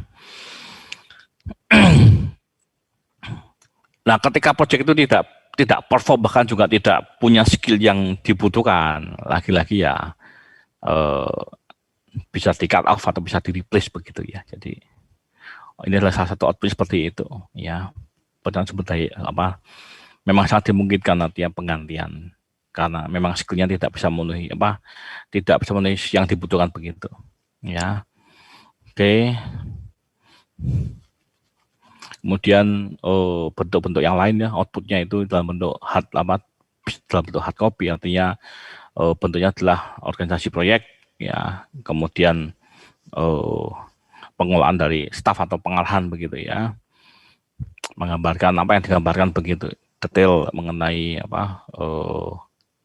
detail aktivitinya, kemudian tugas dan kewenangannya begitu ya. Ini memang justru paling mudah itu pengalaman Pak Her ya, bekerja di swasta dan pemerintah itu justru banyak mendapatkan banyak detail seperti itu di pemerintah sebetulnya ya.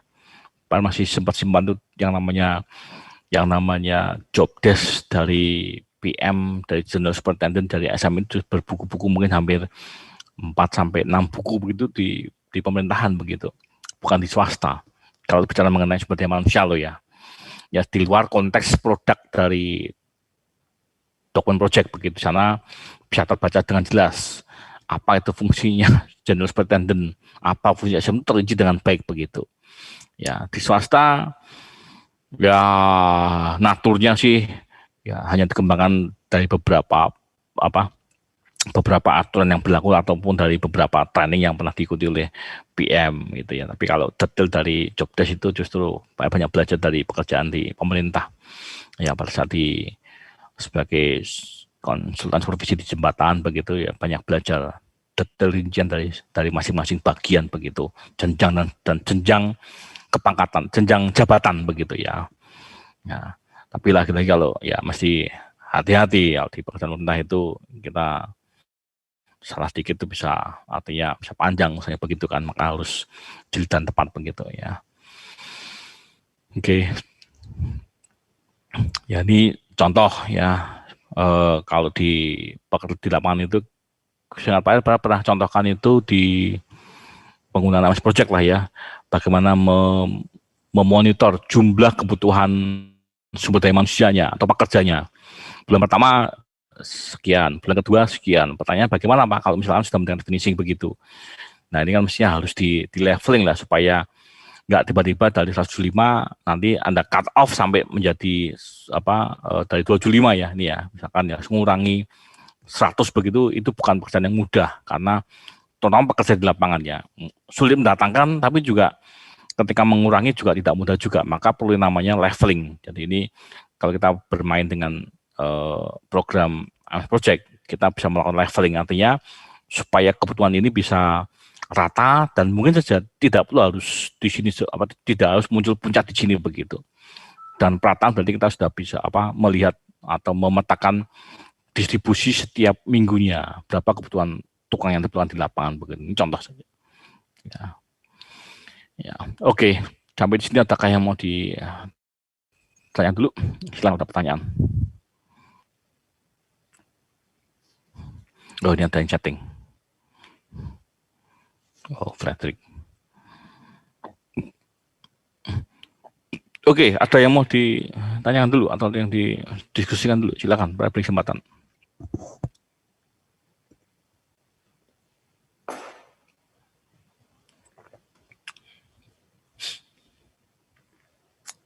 Ya.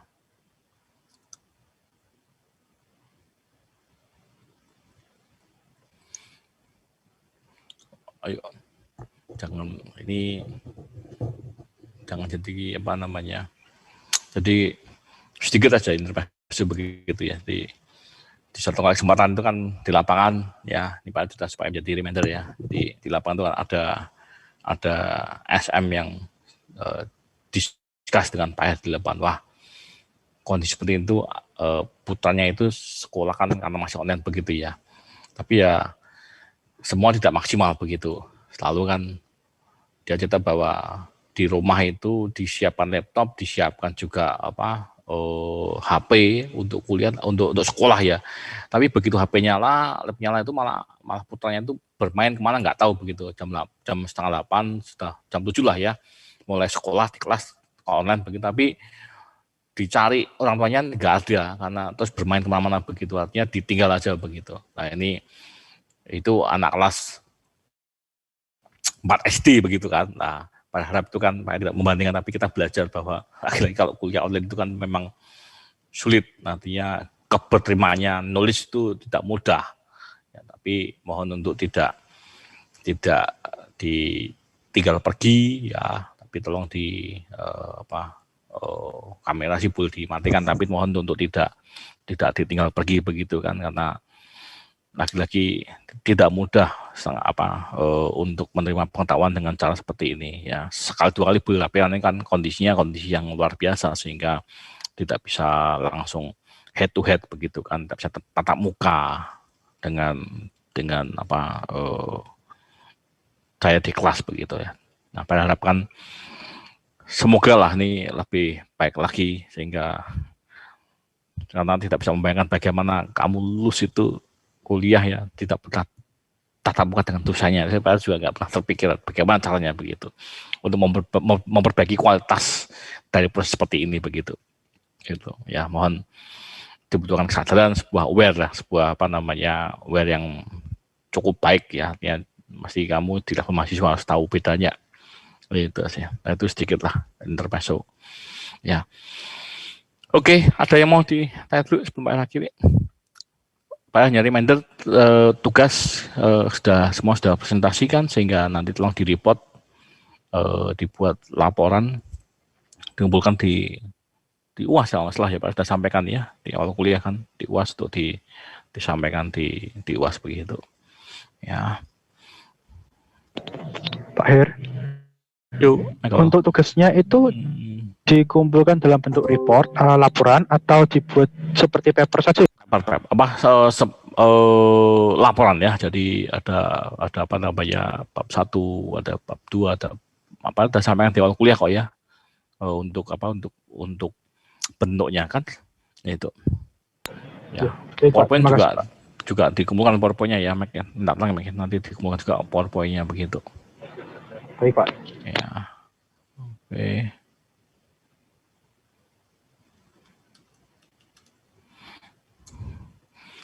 Ya, baik kalau memang tidak ada. Pak Her. Ya, gimana Michael?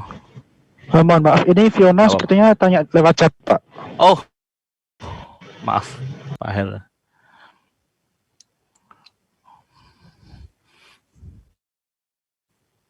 Oke.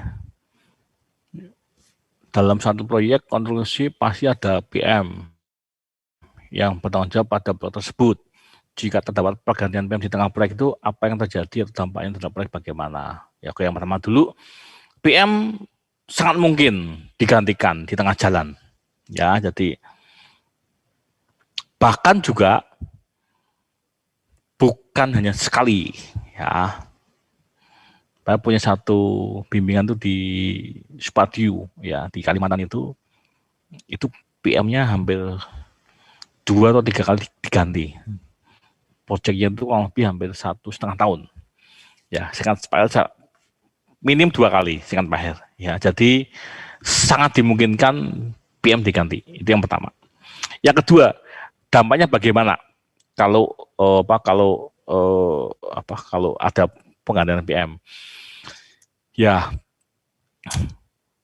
satu kondisinya begini, kalau pas diganti nggak dalam kondisi delay sih mungkin akan baik-baik aja ya. Jadi bisa pergantian pas dalam posisi progresnya itu on track ya, tidak ada masalah. Tetapi kalau seandainya pun diganti dalam kondisi yang kurang baik, ya satu ini PM, namanya PM itu project manager, dia pasti levelnya itu kan di manajerial ya. Dampaknya pasti yang dampak yang paling worst-nya, yang paling buruknya begitu kan ya. Satu, keberterimaan secara interpersonal itu bagi tim yang sudah solid gitu ya, artinya di proyek begitu ganti PM itu tidak mudah, menyesuaikan lagi iramanya, kultur. Tadi kan Pak sampaikan ada satu item kan mengenai kultur organisasi, sekian bulan sudah terbentuk sebuah kulturnya, lalu ganti PM itu sebuah problem sendiri, artinya di dalam pemanage begitu. Satu itu. Yang kedua, secara teknis, khususnya pada kondisi fisik proyek lah ya effortnya itu kan pasti akan berlebihan. Dia PM ini harus memetakan kembali ya mana-mana yang dari aktivitas yang ada di proyek itu, mana-mana yang berpotensi artinya delay atau bahkan juga berpotensi untuk dipercepat, atau bahkan juga kalaupun ada tambah kurang itu mesti membangun komunikasi lagi kepada si ownernya begitu. Nah, kemudian yang signifikan sebetulnya sih menurut Pak Her ya, itu adalah membangun komunikasinya pada kondisi organisasi yang sudah terbentuk itu tidak mudah gitu ya. Ya sejauh ini ya pasti belum pernah mengalami yang namanya ganti PM, tapi kalau ganti konsultan sudah pernah gitu ya. Sudah pernah ganti gitu konsultannya, 2 atau 3 kali sudah pernah mengalami penggantian begitu. Nah, menurut Pak yang agak sulit itu adalah membangun komunikasinya sih dengan tim yang sudah ada lebih dulu sebelumnya begitu. Itu tidak mudah. Teknis bisa diselesaikan lah ya. Teknis sudah bisa diselesaikan begitu. Ya, bagi PM sendiri ketika dia menjadi PM baru itu ya tentunya pasti mau tidak mau harus speed up lah ya, menyesuaikan dengan kondisi di lapangan ya. Ya tadi contohnya berkomunikasi, artinya reporting relationship ya, bagaimana komunikasi dalam melaporkan. Kemudian juga di dalam rapat-rapat mingguan, rapat-rapat bulanan itu juga punya kontribusi juga di sana. PM baru itu juga mesti adaptif lah ya begitu. Nah kemudian potensi lain itu seperti resiko-resiko yang karena dia kan tidak dari awal begitu kan. Nah artinya harus membuka histori data ya. Histori data itu sebagai pelengkap untuk artinya meminimalkan resiko. Kalau misalkan ada resiko yang baru muncul itu mestinya dia bisa mengantisipasi dengan segala data yang ada begitu.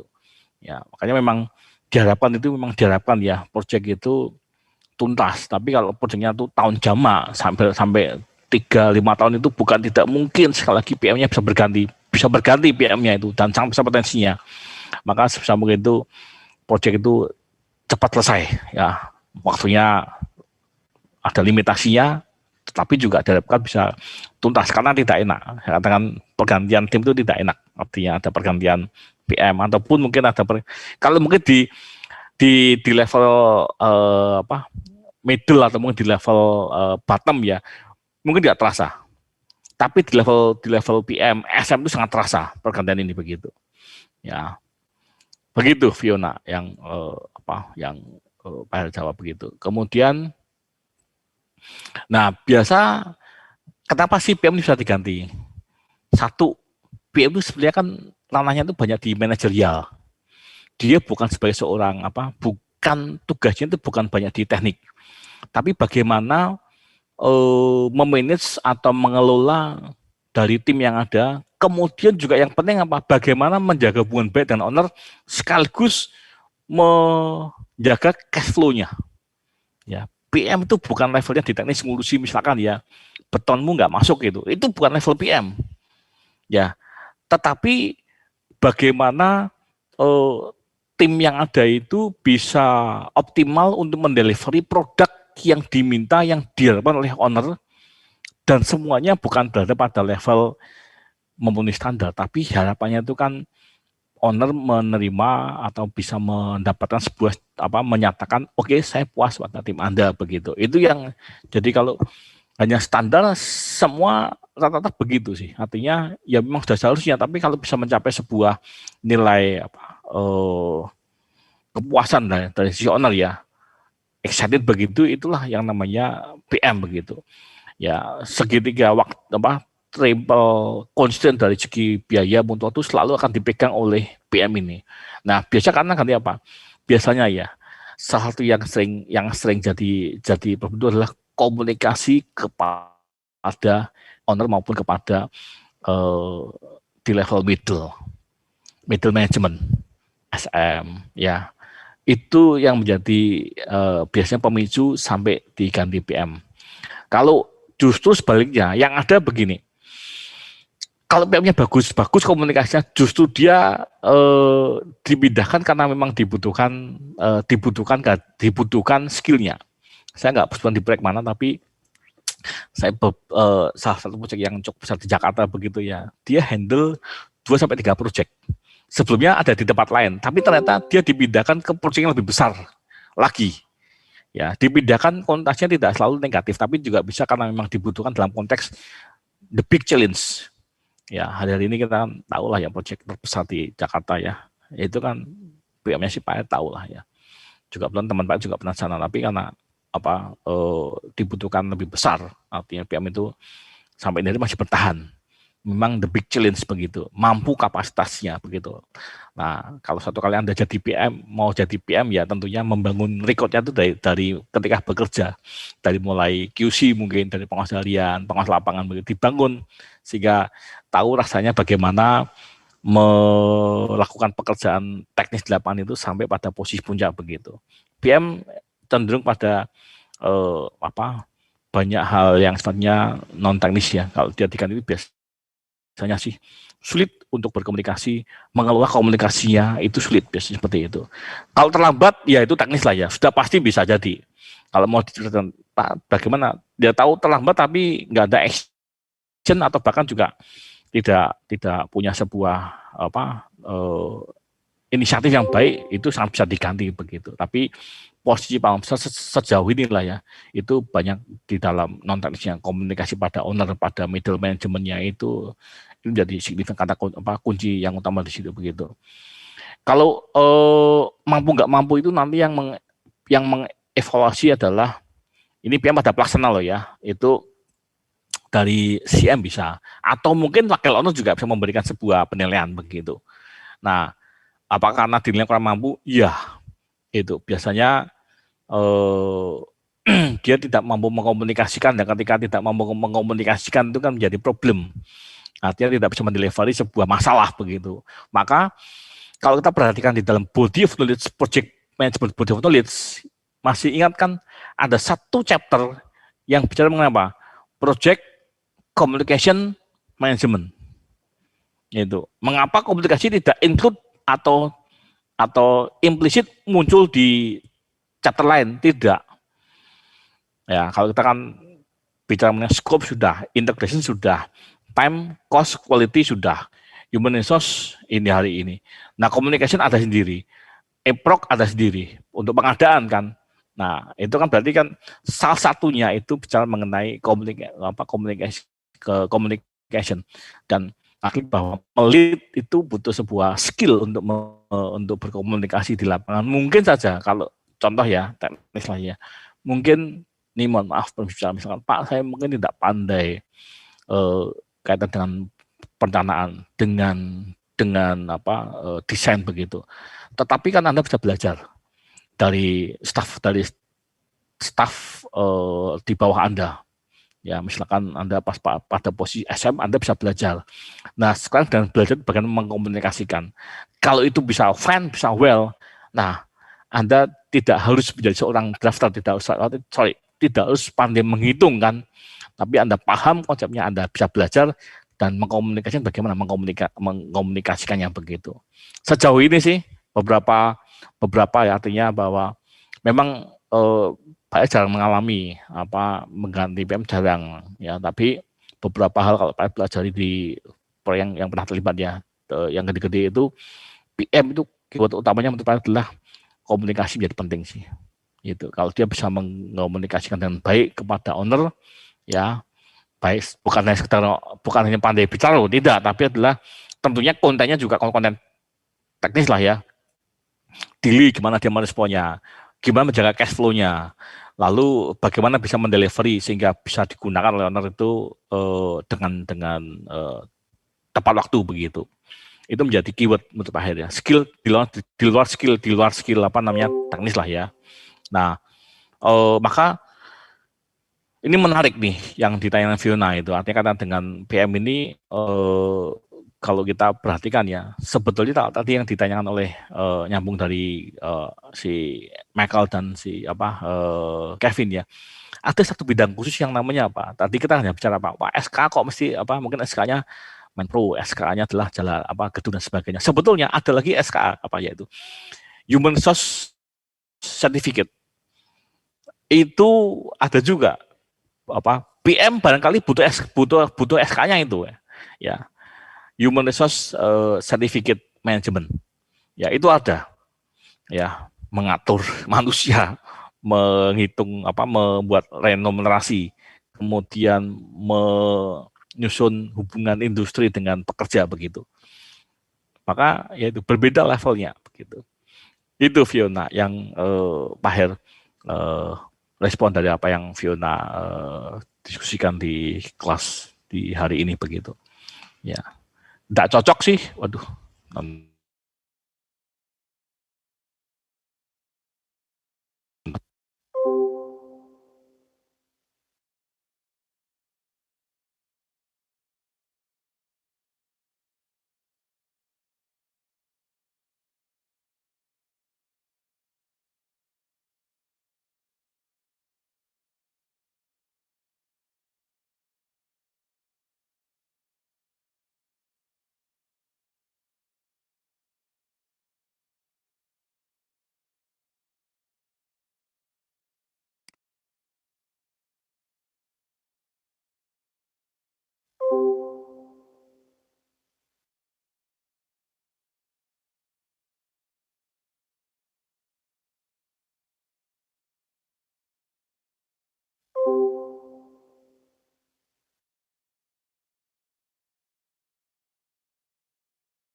Ini Pak Her keluar ya?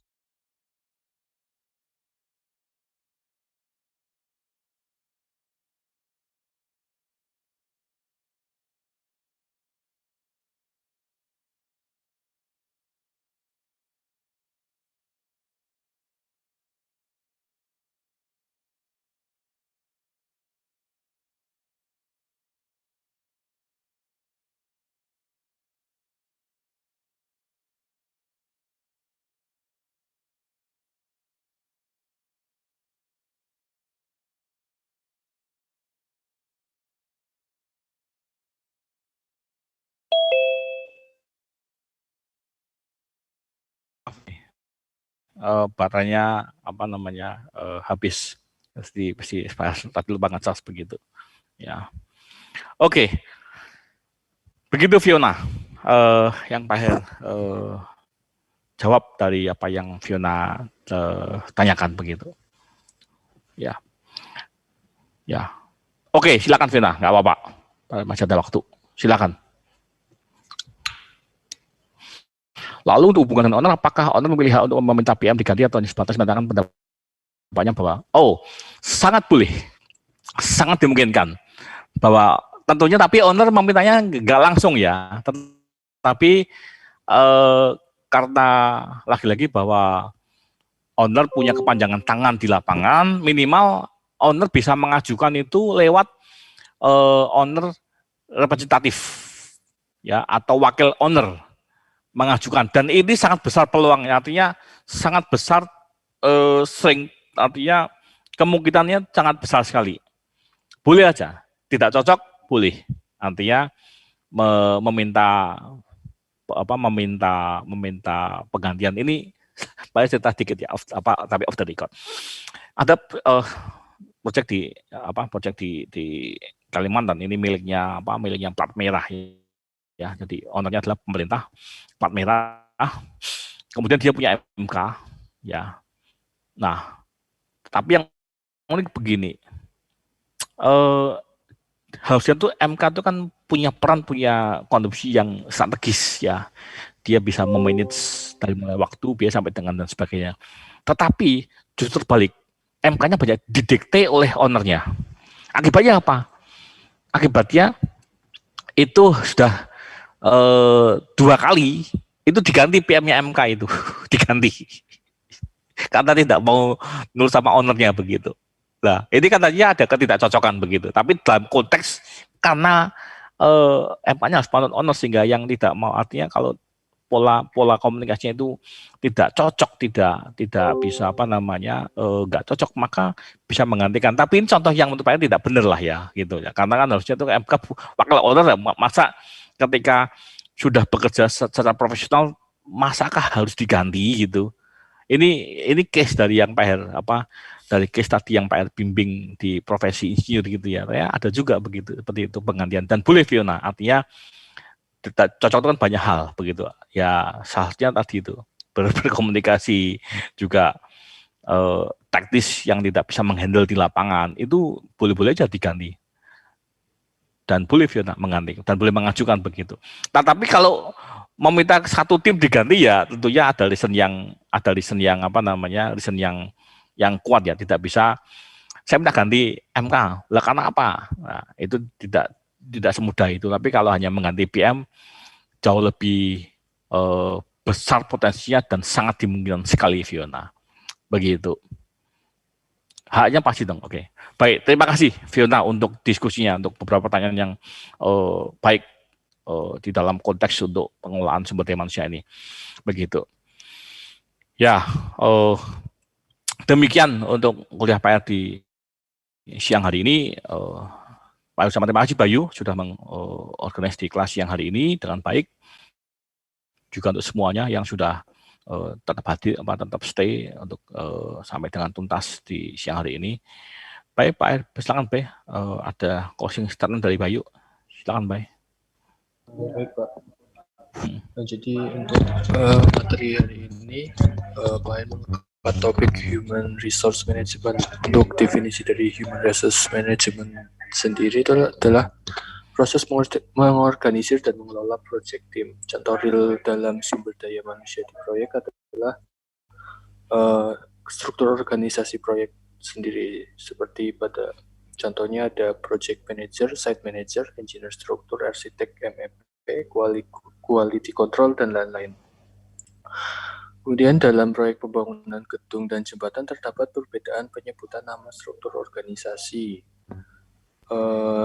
Untuk human resource pasti memiliki peranan dan tanggung jawab masing-masing. Kemudian untuk human resource management proses itu ada 4 bagian, yaitu development human resource plan, kemudian acquire project team, kemudian develop project team, dan yang terakhir manage project team. Kemudian ada metric responsibility assessment metric yang mengacu pada the RASI chart, yaitu responsible, accountable, consult, kemudian inform. Baik, sekian dari saya, Pak. Ya, baik. Terima kasih, Bay, untuk closing statement-nya, beberapa disampaikan oleh Bayu. Jadi sekali lagi terima kasih untuk perhatiannya. Kita ketemu lagi di waktu yang datang. Selamat siang dan sehat selalu untuk semuanya. End session ya. Oke, terima kasih. Selamat siang, Pak. Terima kasih, Pak Er. Terima kasih, Pak. Terima kasih, Pak. Sama-sama, makasih ya. Terima kasih.